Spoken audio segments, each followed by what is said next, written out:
Il va falloir que j'arrête de livrer le jeudi ou le vendredi une micro-chronique complémentaire, mais c'est Gustave qui a insisté parce que l'heure était grave, m'a-t-il dit, et qu'il fallait que je profite de mon influence sur Internet en ces journées historiques que traverse la France pour caser quelques idées utiles avant les grands rassemblements de protestation.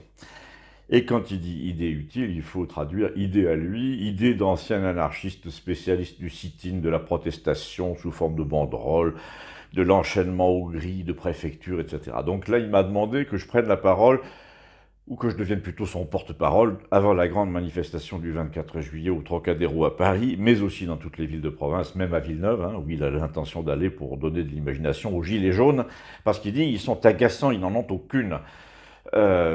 Il veut pas qu'il se laisse déborder sans arrêt par le discours de l'adversaire. Il m'a prescrit de faire observer que c'est bien joli de protester après coup le lendemain du défilé, parce que radio et télé déforment le propos en prétendant qu'il s'agissait d'une protestation contre le vaccin, alors que pas du tout. Ce qui était en cause, c'était le passeport et la création d'une catégorie de sous-citoyens. Oui, mais trop tard, m'a-t-il dit, ça sert à rien de corriger après la propagande de l'adversaire. Il faut la déjouer avant, il faut éviter, par exemple, d'écrire partout le mot vaccin sur les pancartes et les banderoles. C'est complètement stupide parce que la presse, ensuite, n'a qu'à prendre une photo du cortège avec des gens qui brandissent le fameux mot, là, et hop, on peut faire passer tout ça avec une simple légende, un demi-million de personnes pour des obscurantistes qui refusent la médecine, etc. Alors, qu'est-ce que tu voudrais à la place, lui ai-je demandé.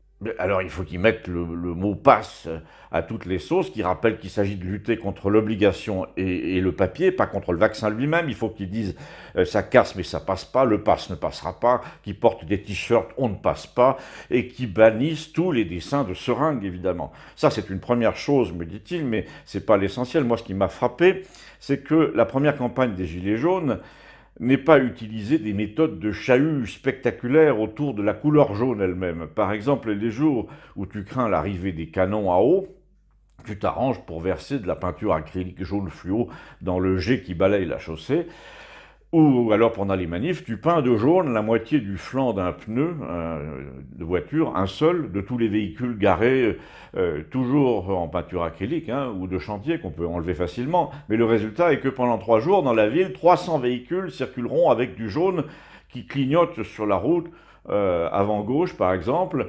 Ensuite, il y a, et c'est pour ça que je voulais que tu en parles, ce risque permanent des black blocs, ces petits cinglés là que la police laisse passer pour discréditer les mouvements et qui peuvent se mélanger aux manifestants pour tout casser. Mais si tu conseilles à chaque participant normal de la manif de venir avec une petite boîte d'acrylique jaune de 100 millilitres seulement, qui tient dans la poche, grosse comme le poing, qui va leur lancer dessus dès qu'ils commencent à casser des vitrines, eh bien tu mets l'opinion de ton côté. En plus, tu repeins l'ennemi à tes couleurs, ça tombe bien, des couleurs toujours solubles à l'eau, hein, pour ne pas abîmer le mobilier urbain.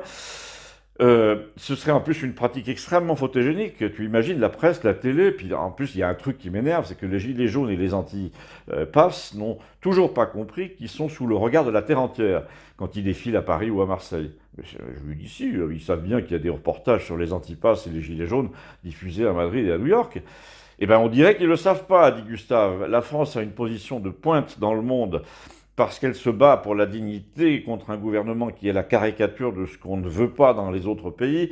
Donc pourquoi ne pas mettre dans les banderoles présentes dans le cortège une proportion de slogans en anglais, d'appels à la révolte en anglais, en espagnol, dans toutes les langues d'ailleurs, au nom de valeurs universelles. C'est quand même extravagant qu'à chaque fois qu'on fait allusion au réveil des peuples, à la révolte des gueux, on chante la comédie musicale Les Misérables, jusque dans les rues de Hong Kong, mais que lorsque le peuple de Paris défile, lui, à domicile, il n'y fasse aucune allusion à ce passé de résistance, ni surtout en anglais, puisque ce serait le meilleur moyen de se faire voir dans le monde entier. Les journalistes américains sont tellement paresseux que s'ils voient une banderole en anglais dans les manifs de Paris, ils vont la passer tout de suite en première page même, et c'est valable ça dans toutes les langues, pour tous les pays. T'ajoutes à ça le côté pittoresque de la peinture jaune répandue. Je sais pas moi, on peut tout imaginer d'ailleurs, des allusions à Brice de Nice, par exemple, l'ambassadeur du jaune, hein, qui veut casser le président. Alors je vous fais le geste là. Donc pour résumer, me dit-il, un vrai mouvement, ça sait séduire, ça sait gagner de la sympathie, de la popularité, mettre les rieurs et l'opinion étrangère de son côté, ou bien ça se laisse travestir, amoindrir, caricaturer, ça se laisse accuser de tout, même d'antisémitisme d'ailleurs, et finalement ça finit par disparaître.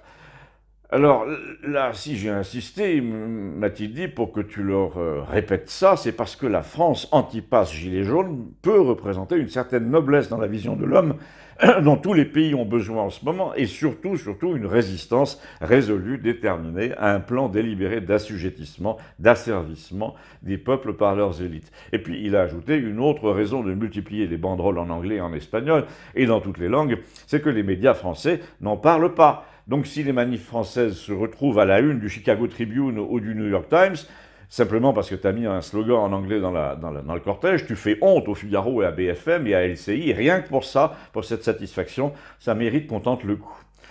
Eh bien, merci Gustave, message transmis, approuvé d'ailleurs, et à mardi. À bientôt.